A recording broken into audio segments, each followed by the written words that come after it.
دوستو، کیا آپ جانتے ہیں کہ رسول اللہ صلی اللہ علیہ وسلم نے پوری زندگی نماز کے لیے اذان نہیں دی؟ دوستو، اس کی کیا وجہ تھی؟ اس بات میں کتنی سچائی ہے؟ اور نماز کے لیے یا اقامت کے لیے اذان پڑھنے کی کیا فضیلت ہے؟ ہم آپ کو ساری بات تفصیل سے بتائیں گے۔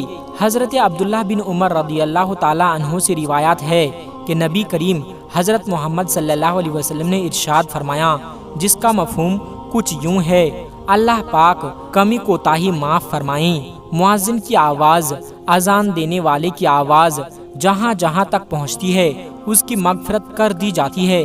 ہر جاندار اور بے جان جو اس کی اذان کو سنتے ہیں اس کے لیے مغفرت کی دعا کرتے ہیں۔ ایک روایت میں ہے کہ ہر جاندار اور بے جان اس کی اذان کا جواب دیتے ہیں۔ حضرت ابو ہریرہ رضی اللہ تعالیٰ عنہ سے روایت ہے کہ نبی کریم صلی اللہ علیہ وسلم نے ارشاد فرمایا، جس کا مفہوم کچھ یوں ہے کہ مؤذن کے گناہ یعنی اذان پڑھنے والے کے گناہ وہاں تک معاف کر دیے جاتے ہیں جہاں تک ان کی آواز پہنچتی ہے، یعنی اتنی مسافت کی جگہ اس کے گناہوں سے بھر جائے تو بھی وہ گناہ معاف کر دیے جاتے ہیں۔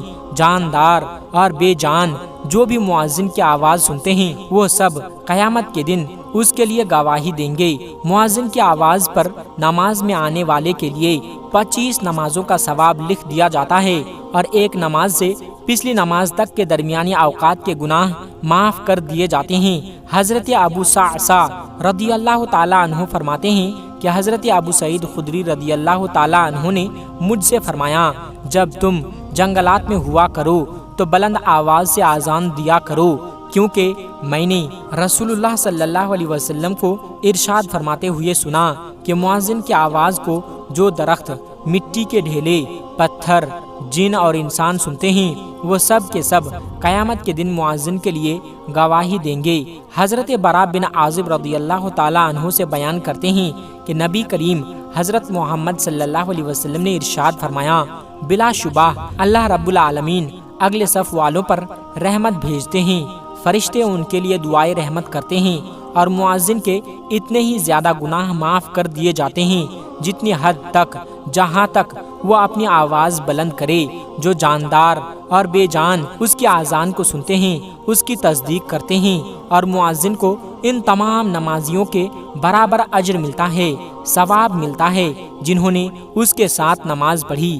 حضرت جابر رضی اللہ تعالیٰ عنہ فرماتے ہیں کہ میں نے رسول اللہ صلی اللہ علیہ وسلم کو یہ ارشاد فرماتے ہوئے سنا کہ شیطان جب نماز کے لیے اذان سنتا ہے تو مقام روحہ تک چلا جاتا ہے۔ حضرت سلیمان رحمۃ اللہ علیہ کہتے ہیں کہ میں نے حضرت جابر رضی اللہ تعالیٰ عنہ سے مقام روحہ کے بارے میں پوچھا تو انہوں نے فرمایا کہ مقام روحہ مدینہ سے 36 میل دور ہیں۔ حضرت عبداللہ بن عمر رضی اللہ تعالیٰ عنہ سے روایت ہے کہ رسول اللہ صلی اللہ علیہ وسلم نے ارشاد فرمایا، جس نے 12 سال اذان دی اس کے لیے جنت واجب ہو گئی، اس کے لیے ہر اذان کے بدلے میں 60 نیکیاں لکھی جاتی ہے، اور ہر اقامت کے بدلے میں یعنی ہر تکبیر کے بدلے میں 30 نیکیاں لکھی جاتی ہے۔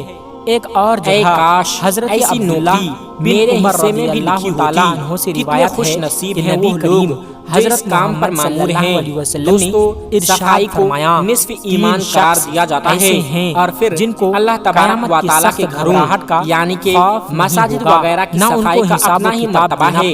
مسجد نبوی میں صفائی کے حوالے سے امور انجام دینے کے لیے 35 جدید ترین صفائی کے مشینیں زیر استعمال رہتی ہے۔ حرم مدنی سے روزانہ 45 ٹن کچرا اٹھایا جاتا ہے۔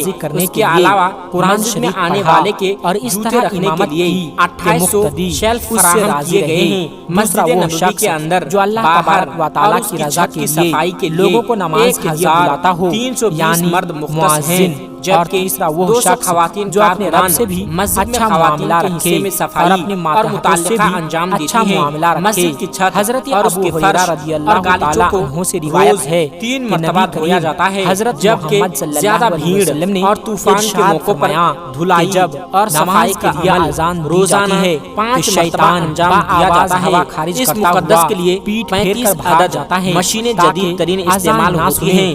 مسجد نبوی کے اطراف ہو جاتی ہے تو تو واپس آ جاتا ہے، جب اقامت کہی جاتی ہے تو پھر بھاگ جاتا ہے، ہر اور اقامت 3 پوری منزلوں ہونے کے پر بعد مشتمل ہے۔ پھر واپس اس آ طرح جاتا ہے بیت الخلاء کی تاکہ مجموعی نمازی کے تعداد دل میں 2514 بنتی ہے۔ شیطان معذور افراد نمازی کے سے لیے کہتا ہے علیحدہ یہ سے بات بیت الخلاء یاد کا کر، سیکشن وہ بات موجود یاد ہے۔ کر، تمام یعنی بیت الخلاء نمازی کو روزانہ ایسی باتیں 3 یاد مرتبہ دلاتا پانی ہے اور جو صفائی کے باتیں مواد سے نمازی کو دھویا جاتا ہے۔ نماز سے پہلے اس یاد کے نہ علاوہ تھیں، ہر یہاں نماز تک کے کہ بعد بھی نمازی کو یہ صفائی بھی کی خیال جاتی نہیں ہے۔ رہتا مسجد کہ کے کتنی اطراف رکعتیں ہوئی 23 ہیں۔ وضو خانے حضرت موجود ابو ہیں، ہریرہ رضی اللہ جبکہ تعالیٰ عنہ مسجد سے 7 روایت زیر ہے تعمیر کہ ہیں۔ نبی کریم حرم مدنی کے حضرت اندر محمد صلی اس کی اللہ چھت علیہ پر وسلم نے اس ارشاد کے صحنوں فرمایا، اور اگر توسیع میں لوگوں کو اذان 16,000 اور سے پہلی زیادہ صف کا قالین ثواب بچھی معلوم ہوئی ہو ہے، جاتا اور اور انہیں قالینوں کو اذان اور پہلی دن صف میں 3 قرآن مرتبہ اندازی مشینوں کے بغیر ذریعے سے حاصل نہ ہوتی صاف کیا تو وہ جاتا ہے، ضرور جبکہ قرآن اندازی ان پر کرتے۔ لگی یا حضرت گری سیدنا گندگی ابو کو صاف ہریرہ کرنے رضی کے اللہ لیے تعالیٰ عنہ شرعی سے طریقے سے روایت دھو ہے کر کہ نبی پاک کیا کریم جاتا ہے۔ حضرت محمد بقیہ صلی اللہ علیہ قالینوں وسلم کو کے ساتھ مقرر تھے کردہ کہ حضرت شیڈول بلال کے رضی مطابق اللہ تعالیٰ خصوصی عنہ مشینوں کے ذریعے اذان دینے کھڑے صاف ہوئے۔ کیا جاتا ہے۔ جب اذان دے دوستو چکے اپنے تو ہاتھوں رسول سے اللہ صلی اللہ مسجد علیہ صاف وسلم کیا نے کریں۔ ارشاد یہ وہ فرمایا، کام ہے جو جس کا شخص حکم یقین اللہ کے تبارک ساتھ و تعالیٰ نے ان جیسے اپنے پیغمبروں کو کلمات دیا کہتا ہے۔ جو مؤذن ابراہیم نے علیہ اذان میں السلام کہے اور وہ اسماعیل جنت میں علیہ داخل السلام سے ہوگا۔ عہد اسی لیا طرح گیا حضرت کہ عبداللہ صاف بن ستھرا عمر رکھنا۔ رضی اللہ میرا تعالیٰ گھر عنہ بیان طواف کرتے کرنے ہیں والوں کہ ایک اعتکاف شخص پر نے بیٹھنے عرض اور کیا، رکوع سجدہ یا کرنے رسول اللہ والوں کے صلی لیے اللہ علیہ وسلم مسجد نبوی اذان میں کہنے ایک والے بوڑھی حبشی اذان خاتون پڑھنے تھی والے جو مسجدوں ہم کو سے صاف کیا اجر و کرتی ثواب تھی، میں بڑھے ہوئے فوت ہیں۔ ہو گئی کیا تو کوئی حضور ایسا اکرم عمل صلی ہے اللہ علیہ کہ وسلم نے ہمیں بھی کہا کہ کتنے اذان دنوں دینے سے والی اسے فضیلت دیکھا مل جائے؟ نہیں، تو رسول صحابہ اللہ کرام صلی نے اللہ کہا علیہ وہ وسلم تو نے فوت ارشاد ہو گئی فرمایا ہے۔ کہ تم محمد بھی صلی اللہ وہی علیہ کلمات وسلم نے کہا فرمایا کرو کہ جو آپ لوگوں مؤذن نے کہتے ہیں، مجھے اس کے اور جنازے پھر کے بارے میں جب بتایا ہی اذان نہیں۔ کا جواب دے صحابہ چکو کرام نے تو بتایا دعا مانگو، وہ ایک جو عام دعا سی مانگو عورت گے تھی وہ اور دیا آپ کے جائے گا۔ کندھوں پر دوستو نبوت کی اب اہم بات ذمہ داریاں کرتے ہیں کہ تو کیا ہم نے واقعی اتنا نبی ضروری کریم نہیں صلی سمجھا۔ اللہ علیہ وسلم یہ نے جواب سنتے ہی زندگی بھر حضور اکرم صلی اذان اللہ علیہ نہیں دی وسلم تھی۔ نے فرمایا دوستو تم نے واضح اسے رہے عام کہ سمجھا آپ ہے صلی اللہ جو علیہ اللہ کے وسلم گھر سے کی نفس صفائی اذان کرتی تو تھی اور قطعی ہدایات طور پر کی ثابت ہے، کہ مجھے اس میں کسی اس کا کی قبر کوئی پر لے اختلاف چلو۔ نہیں۔ صحابہ اس لیے کرام کو کہ ساتھ سنن لے کر ابی داؤد حضور اور پاک جامع ترمذی وہاں میں گئے روایت ہے اور قبر کہ پر جا حضرت کر حسن رضی دعا اللہ کی۔ تعالیٰ عنہ لہٰذا کی ولادت کے مسجد کی وقت صفائی کو رسول اللہ زندگی صلی کا اللہ معمول علیہ وسلم رکھیں۔ نے ایسے ان کے لوگوں کو کان بھی میں جانتا ہوں اذان دی جنہیں تھی۔ اللہ باقی تبارک و آپ تعالیٰ صلی نے اللہ علیہ خدمت کے وسلم بعد سے بھرپور نماز کے لیے نوازا ہے۔ اذان دینا دوستو ثابت ہے یا ویڈیو نہیں، پسند آیا ہو اس بارے تو میں ویڈیو کو شروع لائک ہی سے اور کمنٹ ائمہ ضرور کر دیں محدثین میں اور اختلاف ہمارے چلا چینل آ کو رہا ہے۔ سبسکرائب ائمہ ضرور کر محدثین لیجیے کی گا۔ اس بارے ملتے ہیں میں ایک پھر نئی دو ویڈیو کے رائے ساتھ۔ ہیں۔ نمبر السلام ایک، علیکم امام محی ورحمۃ الدین اللہ النووی وبرکاتہ۔ اور علامہ جلال الدین سیوطی رحمۃ اللہ علیہ کا موقف ہیں کہ نبی کریم صلی اللہ علیہ وسلم سے اپنی حیات طیبہ میں دوران سفر نماز کے لیے ایک مرتبہ اذان دینا ثابت ہے۔ ان حضرات کا استدلال جامع ترمذی میں حضرت یعلا بن مرہ رضی اللہ تعالیٰ عنہ کی روایات ہیں، جبکہ علامہ ابن حجر عسقلانی، علامہ زرقانی، امام دار قطنی اور علامہ سہیل رحمۃ اللہ علیہ نبی کریم صلی اللہ علیہ وسلم سے نماز کے لیے اذان کے ثابت نہ ہونے کے قائل ہیں۔ ان حضرات کا کہنا ہے کہ ترک مباشرت الاذان کا مسئلہ آپ صلی اللہ علیہ وسلم کی خصوصیات میں سے ہیں، لہٰذا یہ بات ناممکن ہے کہ نبی کریم صلی اللہ علیہ وسلم نے ایک کام کرنے کا حکم فرمایا ہو اور خود ایک مرتبہ بھی اس پر عمل کر کے نہ دکھایا ہو۔ بہرحال خلاصہ یہ ہے کہ نو مولود بچے کے کان میں اذان دینا نبی کریم صلی اللہ علیہ وسلم سے قطعی طور پر ثابت ہے۔ باقی نبی کریم صلی اللہ علیہ وسلم سے نماز کے لیے اذان دینے کے بارے میں محدثین کے درمیان اختلاف ہیں۔ نیز مولانا عبدالحی لکھنوی رحمۃ اللہ علیہ نے ایک رسالہ میں ائمہ محدثین کے درمیان اختلاف ذکر کرنے کے بعد تحریر فرمایا کہ ابھی تک اس بارے میں کسی نے کوئی حتمی رائے قائم نہیں کی، لہٰذا ہمیں بھی اس بارے میں خاموشی اختیار کرنی چاہیے۔ نیز مولانا عبدالحی لکھنوی رحمۃ اللہ علیہ نے اپنے رسالے میں ترک مباشرت الاذان یعنی بن نفس نفیس اذان نہ دینے کی چند وجوہات ذکر کی ہیں، جن میں زیادہ صحیح اور قوی وجہ یہ لکھی گئی ہے کہ نبی کریم کے اذان نہ دینے میں در حقیقت خلفائے راشدین کے مشقت میں پڑنے اور احکام شریعہ میں خلل واقع ہونے کے اندیشے سے بچنا تھا۔ وہ اس طرح کہ نبی کریم صلی اللہ علیہ وسلم جب بھی کوئی کام شروع فرماتے تو پھر اس پر مواظبت اور مداومت اختیار فرماتے، جبکہ منصب رسالت اور احکام شریعہ مثلا کفار سے قتال، لوگوں کے درمیان فاصلے وغیرہ جیسی بڑی ذمہ داری انجام دینی تھی جو اذان سے زیادہ اہم اور ضروری تھی۔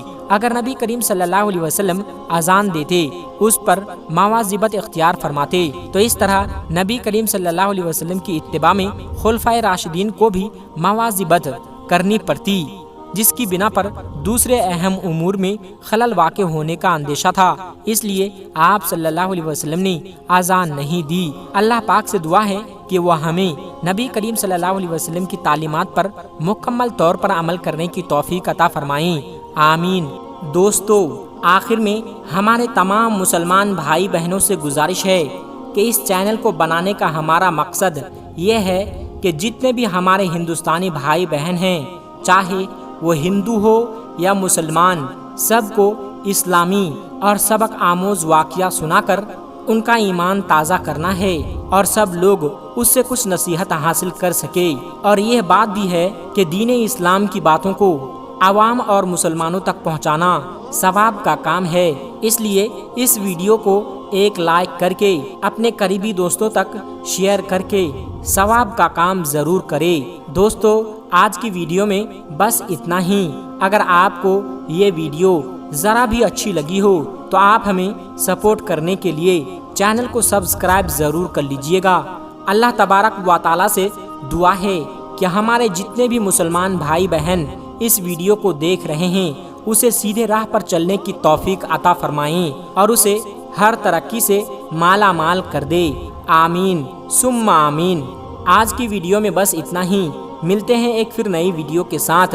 تب تک آپ اپنا اور اپنوں کا بہت زیادہ خیال رکھیے گا۔ السلام علیکم ورحمۃ اللہ وبرکاتہ۔